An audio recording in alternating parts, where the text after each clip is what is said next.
Student 16.1 question number 10 में हमें दे रखा है आयतन कितना दे रखा है 512। पूछ क्या रहा है भुजा।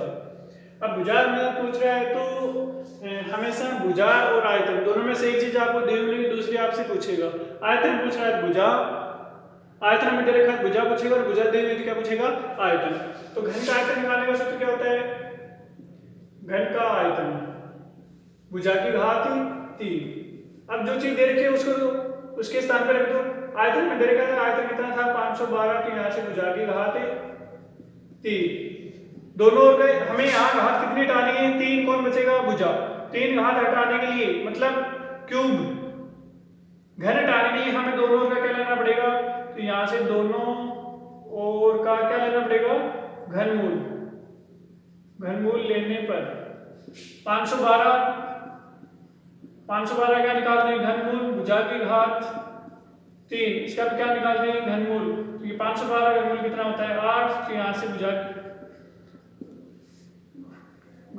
घात 3 से घनमूल क्या हो गया कैंसिल, कौन बचा भुजा। तो यहाँ से अपने पास घन की भुजा कितनी आ गई 8, इकाई किसमें दे रखी है मीटर में, तो यहाँ से अपने पास ये कितनी आ गई metre. Next question last question number 12 अपने पास है। क्वेश्चन नंबर 12 में हमें क्या दे रखा है लंबाई चौड़ाई ऊंचाई का एक घनाभ की लंबाई चौड़ाई, घनाभ की लंबाई और चौड़ाई और ऊंचाई का अनुपात। हमें अनुपात दे रखा है कितना दे रखा है 5:3:2, 5:3:2 और हमें आयतन दे रखा है और घनाभ का संपूर्ण पृष्ठीय क्षेत्रफल,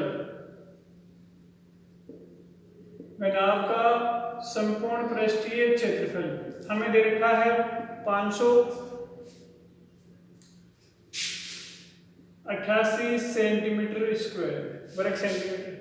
हमें पूछ रहा है उसकी लंबाई चौड़ाई, कोरों की माप,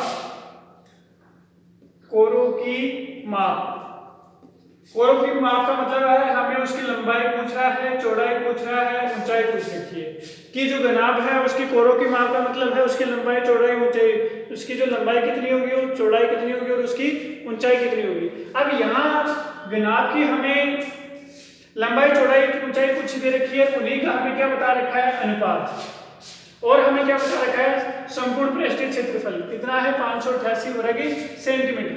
अब जिस कभी भी हमें किसी संख्याओं के लिए अनुपात दिया हुआ है वही चीज हमसे पूछी जा रही है तो हमेशा उनको माना जाता है। अतः हम मान लेते हैं माना घनाभ की लंबाई, मानेंगे उसी अनुपात में जिसका अनुपात हमें दे रखा है लंबाई चौड़ाई ऊंचाई, मतलब ये लंबाई का अनुपात है, ये चौड़ाई का अनुपात है, ये किसका अनुपात है ऊंचाई का। तो यहां से अपने पास लंबाई को हमने कितना मान लिया 5x, चौड़ाई को हमने कितना मान लिया, चौड़ाई का अनुपात कितना है 3, तो इसको कितना मान लिया 3x, फिर ऊंचाई का अनुपात अपने पास कितना है 2, तो इसको कितना मान लिया 2x।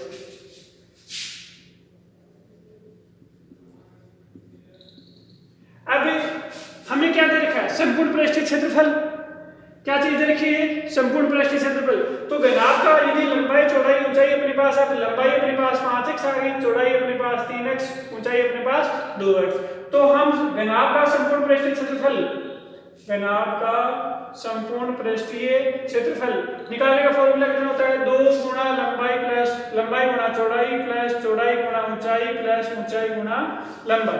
सारे मान इसमें लिख दो।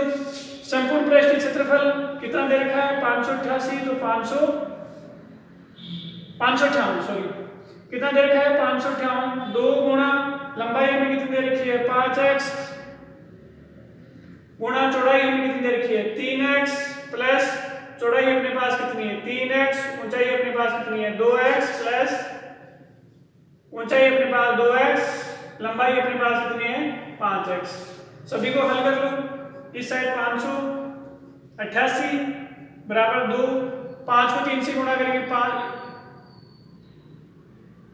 चर को चर से गुणा करेंगे, अचर को अचर से गुणा करेंगे। अचर संख्या कौन है? 3 और 5, तो 5 3 15, x को x से गुणा करेंगे तो x स्क्वायर, 3 दूनी 6, x को x से गुणा करेंगे x स्क्वायर, 5 दूनी 10, 10 को x से गुणा करेंगे 10x स्क्वायर।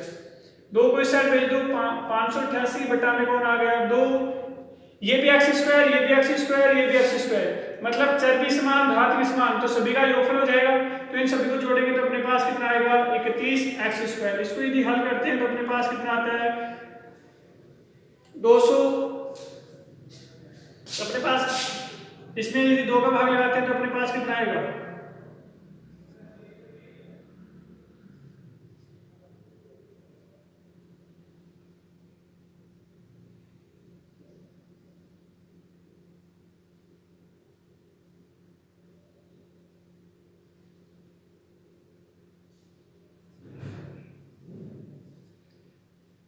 279 बराबर अपने पास कितना आ गया 31x स्क्वायर। x स्क्वायर का मान निकालने 31 को दूसरी साइड नुकसान कर दो, 279 बटा में अपने पास कितना आ गया 31 बराबर कौन आ गया अपने, इसमें यदि इसका भाग लगाते हैं तो अपने पास कितने बार आता है 9 बार, 9x स्क्वायर।